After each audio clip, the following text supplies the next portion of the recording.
And a story we've been following here closely on CityNews 24/7, the University of Toronto giving protesters until 10 o'clock last night to leave.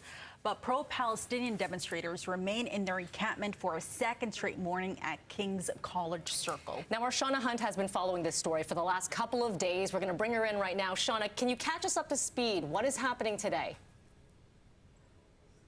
Yeah, so Mel, here we are day 2, and this occupation is only growing in size. Right now, the scene here, it's very calm, it's very quiet, it's very peaceful. Here's a look at, what people are doing. A lot of people just mulling around. I'm told that some are, still waking up and getting dressed and having a bite to eat. I can tell you that supplies are constantly trickling in to the point where they've asked people to stop dropping off supplies for the time being. So, this protest is really setting up for the long haul. But I want to take you back to last night. Massive crowds were here. Close to 1,000 people, maybe even more, came out to support this protest. And despite that 10 p.m. deadline to clear out, the university eventually told students that while they did not have permission to spend the night, as long as the situation remained peaceful, they would not be removed from campus, at least for the time being. Now, today we did hear from demonstrators and supporters, and Mayor Olivia Chow also gave her thoughts on the occupation. Have a listen.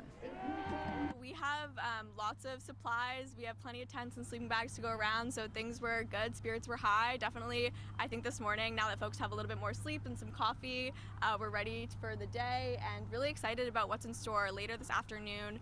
We are doing a guided meditation, and then we have a Shabbat dinner at 5 that's being led by the Jewish Faculty Network, who's going to be in here. And then I believe at 7 there's some additional programming, maybe some movies happening if we can get our projector up and going, but definitely spirits are high. Students are taking their education extremely seriously. We always get messages here as faculty of the University of Toronto stating that we should do more experiential learning. And then when the students actually do that, well, that's a little bit too much. And so this is the exciting moment, and I invite him and any administrator, any chair, any dean to come and talk to these students.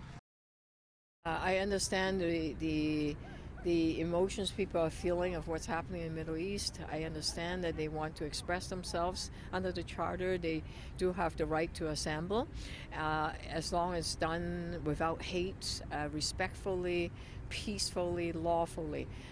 As to what's happening at U of T in terms of King's College Circle, that is a private space that belonging to the University of Toronto.